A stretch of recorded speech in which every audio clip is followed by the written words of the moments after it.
think me and David Guetta got off on the wrong foot.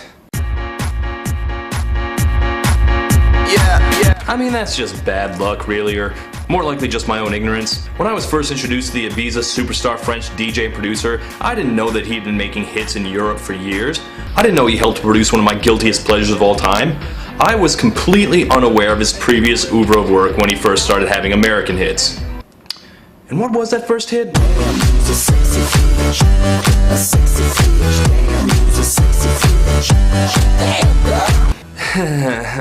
I'm trying to find the words to describe this song without being disrespectful. Sexy Bitch is a rancid puddle of dog vomit, and everyone involved is probably a child molester.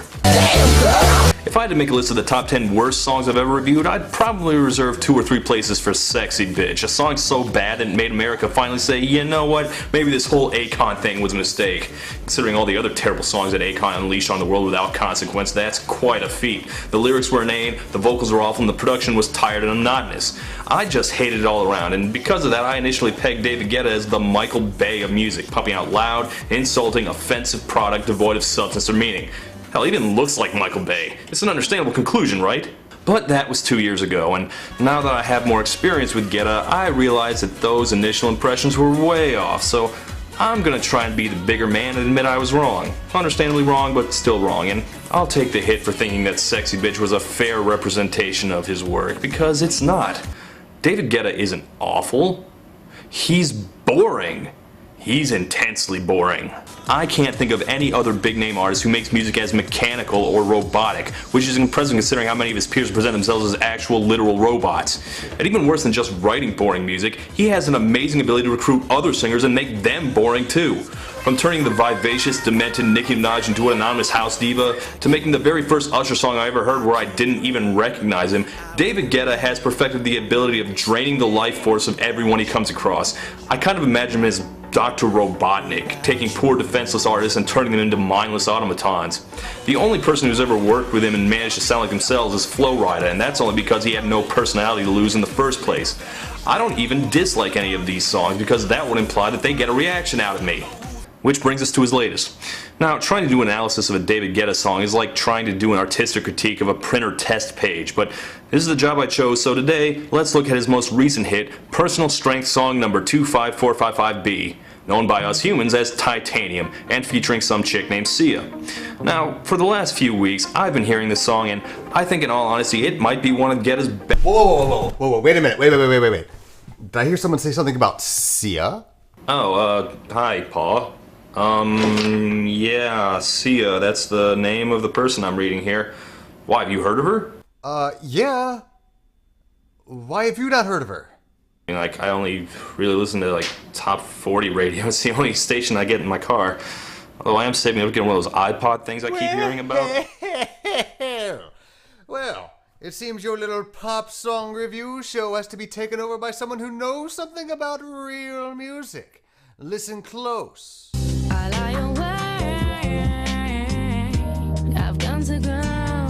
So, Sia was discovered by the public, well, the cool public, back in 2001 for her vocal work with downtempo group 07, most notably her amazing performance with Sophie Baker on the song Destiny.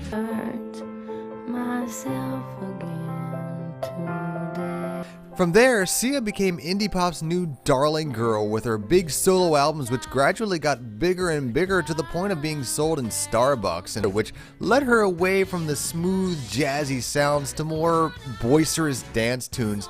Her latest album, while still pretty good on its own merits, is evident of her evolution, for lack of a better term. Still, hipster dream girl. And there you have it. Let's hope now you know something a little bit more about real good music than you did just a moment ago. Wow, thanks for that, Pa. Well, here's how I know her.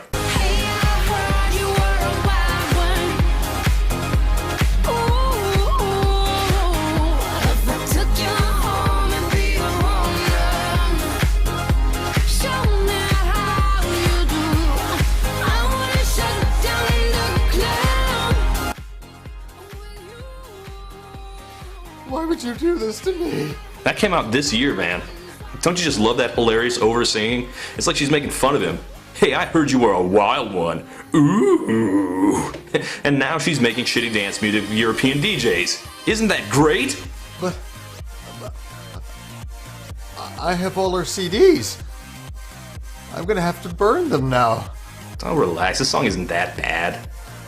Yes, it is. It's horrible. Hey, you wanted to be on Todd's show about silly pop songs, so this is what you get. Besides, I think Imogen Heap has proven that even if you maintain your artistic integrity, they'll just sample you and drag you into the pop world anyway. So really, if you can't beat them, join them. And besides, what's so bad about this? I like Sia's voice. She actually manages to retain some of her humanity. And then of course she's overcome by Getatron 3000, but at least she's there for a little while, right? Why would she want to get involved in this? Why would she want to perform this terrible, awful song? Probably because she wrote it. This is wrong. This is all wrong. This is all wrong. And whatever, Paul, you just don't get it. This is great. Okay, it's not at all, but it's better than it could be. And since we have a video with a plot, I guess I should mention that first. Basically, it's someone's half-assed X-Men rip-off student film with this kid manifesting superpowers at the beginning and then having to run from the government. Because, after all, what image best fits a song about inner strength and resilience than a child running for his life? I guess it wouldn't be bad as a short film, but as a music video it screams, I didn't want to make a music video. It doesn't work with the song at all, the editing doesn't match it, and the message I got from it is that Sia would prefer not to be associated with it. And then he explodes and they all die. I know this video is trying to get me to sympathize with the kid, but honestly, he seems like a real menace and probably needs to be put down like a dog. Yeah, I don't buy it. Still better than X-Men 3 though. Now the song Titanium is an anthem of personal strength about fearlessly withstanding blows from your enemies. You are strong, like titanium. In Getta's case, he may be literally made of titanium, but let's ignore that. From what I can tell, Sia writes lyrics more based around mood than details and situations, so we don't have much to work with here. But we do get a little. You shut it out, but I can't hear a word you say. I'm talking loud, not saying much. So he's talking loud and she can't hear a word, and she's talking loud, not saying much. So basically what's going on is this. You suck, I hate you, and you are completely terrible. Why don't you go die, you utter waste of human garbage. You deserve to be punched in the face until you bleed. I hope you eat a bad hamburger and catch a horrible disease. Go screw yourself, you suck. Unfortunately, talking loud and not saying much is a perfect description of this song too, because what Getta does best is loudness. See, it's a slow build. See it slowly building up strength and energy, then right when she reaches maximum power, bam! Destroyed by Getta's music. And yes, Getta is the genetically engineered shark in this metaphor. It's just hard to buy the sentiment of toughness when she's overpowered so thoroughly by her own music. That'd be less of a problem if David Guetta was an interesting producer, but he's not. It's just your basic standard house music, and is it just me or do the beats seem like out of sync with each other? What do you call music when it's played backwards? Smith. No, I don't like Getta's production work, ever, but let me tell you my real problem with this song. Let's think about that metaphor, titanium. Being made of titanium means being impervious. You don't corrode, you don't break down. Coming down, but it's you who have further to fall. Yeah, whatever, Obi-Wan. If you strike me down, I shall become more powerful than you can possibly imagine. I'm bulletproof, nothing to lose. You're not only getting back up after being knocked down, Chumbawamba style, but you're actually feeling nothing and reacting to nothing. It's a variation of the old, I am rubber, you are glue defense. It's not really any more sophisticated than sticks and stones may break my bones. Sticks and stones may break my bones. You know, it couldn't hurt to try a little harder, guys. But anyway, my real problem with this. Here's the message of the song. Your barrage of words won't hurt me. I feel no pain. Bullets just bounce off me. Like Superman. Well, you know what? Superman is lame. Batman is cool. I'd rather be someone who can't take a bullet and still kicks ass. I think I actually prefer Katy Perry's deeply condescending firework to this. She at least understands that people have feelings and stuff. But on the other hand, Titanium is probably better than a song where David Guetta tries to relate to our human emotions. It's probably for the best Sia chose this for her Guetta collaboration. I mean, it's gotta be better than any of our other songs would fit. Hold me, wrap me up. Nope, doesn't work. Besides, maybe in these deeply troubled times, an anthem about personal strength is what we need.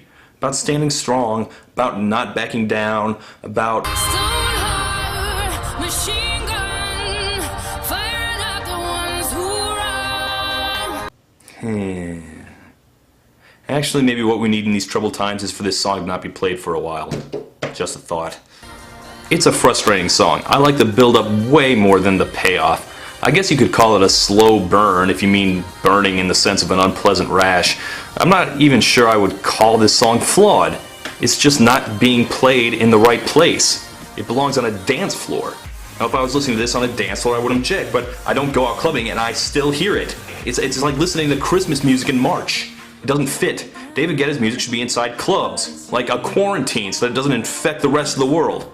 Yeah, I'm a little divided on this song. I guess my verdict on this depends on whether I think of it as a Sia song being dragged down by David Guetta, or another boring David Guetta song being delivered by working with a decent artist. What do you think, Paul? The Sia I know is dead. Actually, you know what? I changed my mind. I think this was a great idea. I hope it starts a trend even.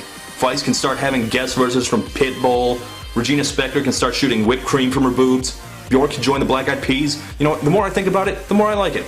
David Guetta is leading us into our bland, boring robot future. I approve.